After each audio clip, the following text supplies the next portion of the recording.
Chopra committee, next question बनता है Chopra committee most important 3 star 5 star मान के चलो, ये 5 स्टार क्वेश्चन है, एक क्वेश्चन आता ही आता है, ठीक है। चोपड़ा कमेटी तो एक कमेटी बनी, ठीक है, कब बनी? 1931 में।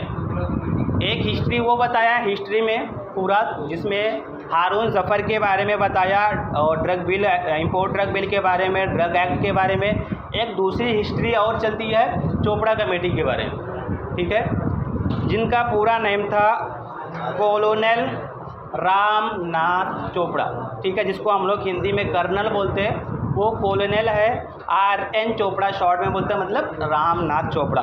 इन्होंने क्या किया? Government of India appoint the drug inquiry committee under the chairmanship of Ramnath Chopra in 1931। Government of India जैसे 1927 में उन्होंने सर हारून जफ़र ने रिकमेंडेशन स्टार्ट किया था, ठीक है। उसके बाद में क्या हुआ? 1927 के बाद में 1931 आया। 4 साल के बाद में गवर्नमेंट ऑफ इंडिया ने एक और कमेटी के उसको अपॉइंट किया, जिसके चेयरमैन कौन थे, मेन हेड कौन थे? रामनाथ चोपड़ा। तो रामनाथ चोपड़ा ने कुछ रिकमेंडेशन किया, ठीक है।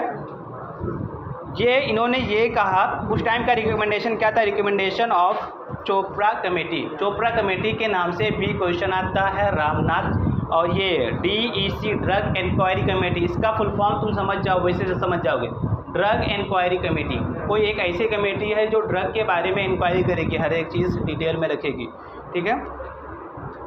तो पहला इसमें क्या था? Central legislation to control drug and pharmacy. एक सेंटर में एक कोई एक लॉ बनाया जाए, सेंट्रल लेवल पे कंट्रोल करने वाली कोई कमेटी होनी चाहिए जो ड्रग और फार्मेसी को कंट्रोल करे। Central legislation to control drug and pharmacy. Second point, setting up the testing laboratories in all states so as to control quality of production of drug and pharmaceuticals and also imported drug। देखो, जैसे government आज के time पे government चलती है, एक centre में government है, स्टेट में गवर्नमेंट है, स्टेट के बाद में जितने भी छोटे छोटे कस्बे हैं, ज़िले हैं, उनके अंदर फिर उनका मतलब जो भी रहता है, मेन रहता है, हेड रहता है, ठीक है। ऐसे मेडिसिन के लाइन में भी, फार्मेसी के लाइन में भी एक सेंटर में रहेगा, सेंट्रल रहेगा, स्टेट का रहेगा, और मतलब जितने भी पार्ट हैं, जितने भी छोटे बड़े मिलाकर के सब में लैब होना चाहिए, टेस्टिंग होना चाहिए। कोई भी प्रोडक्ट आप बनाते हो तो उसका टेस्टिंग करो, पहले खुद के लैब में, छोटे लैब में, फिर स्टेट के लैब में, उसके बाद में सेंट्रल लैब में, मतलब पूरे इंडिया का जो मेन हेड लैब होगा वहाँ पे टेस्टिंग होगी, ठीक है। पूरे इंडिया में वहाँ पे टेस्टिंग फाइनल होने के बाद भी हम उसको यूज़ करते हैं, ऐसे यूज़ नहीं कर सकते। जब इंडिया में पूरा हो जाता है उसके बाद में फॉरेन में अगर कोई सैंपल मांगता है तो हम उसको भी देते हैं, देखो भाई ये हमने प्रोडक्ट बनाया है, इसको आप भी अगर आपको चाहिए परचेज़ करना है तो आप भी, आपके यहाँ अगर सक्सेस है तो ले जाओ हमारे यहाँ से, ठीक। Next, to appoint the an advisory board to advise the government in making rules. इसके अलावा क्या किया गया? एक एडवाइजरी बोर्ड, एक कमेटी होनी चाहिए, ठीक है। जैसे एग्जांपल मैंने बताया था कि जो राजा अकबर तो उसके 9 रत्न थे, वो उसको क्या करते थे? बीरबल उसमें हेड था, वो सब कुछ एडवाइस करता था, क्या करना है, कैसे करना है, गाइड करता था। ऐसे एक क्या होनी चाहिए? बोर्ड होनी चाहिए। वो बोर्ड के मेंबर क्या करते हैं? एडवाइस करते हैं, ठीक है। तो इस तरीके से to appoint the advisory board, जैसे मेन एक मोस्ट इम्पॉर्टेंट बोर्ड है drug technical advisory board, DTAB, ठीक है। एक मोस्ट, ये लॉन्ग आंसर का क्वेश्चन बनता है, DTAB drug technical advisory board. एक ऐसी बोर्ड जो ड्रग को कैसे प्रोडक्शन करना, उसका यूटिलाइज करना कैसे करना, उसके टेक्निकल मैटर पे वो क्या करता है? एडवाइस करता है। Fourth point, setting up the course for training in pharmacy and prescribing minimum qualification as a pharmacist.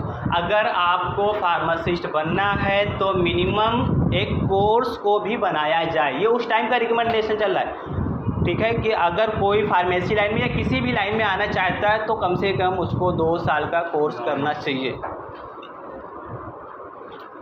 उसके बाद में क्या होगा, सिर्फ ऐसे नहीं, कोर्स करने के बाद में कुछ और भी करना पड़ेगा। Registration of every patent and proprietary medicine, जितने भी मेडिसिन होते हैं पेटेंट वाले होते हैं, वो सब के सब उस पर रजिस्ट्रेशन नंबर होना चाहिए। आजकल के टाइम पे मार्केट से आप कोई भी प्रोडक्ट लाओगे, देखोगे उस पर उसका रजिस्ट्रेशन नंबर बारकोड लिखा रहता है, ठीक है। ये पहले रिकमेंडेशन है अभी उस टाइम पे। Next 6 point, development of drug industries in India. India के अंदर बहुत सारी इंडस्ट्रीज़ का मतलब वहाँ पे बनाना बहुत ज़रूरी था उस टाइम पे। जैसे आज के टाइम पे सबको पता बहुत सारी है, उस टाइम पे नहीं थी, तो इन्होंने अपना रिकमेंडेशन किया ऐसा गवर्नमेंट को, चोपड़ा कमेटी ने। 7 वाला step should be taken to comply Indian pharmacopoeia. जो भी स्टेप लिया जाएगा, जो भी किया जाएगा, वो इंडियन फार्माकोपिया में होना चाहिए। ये सारे पॉइंट आपको चोपड़ा कमेटी में लिखना पड़ेगा, कंपलसरी है। ये बहुत शॉर्ट आंसर है, अगर आप इतना भी प्रिपेयर कर लेते हो तब भी कुछ ना कुछ आपको मार्क्स मिलेंगे, ठीक है।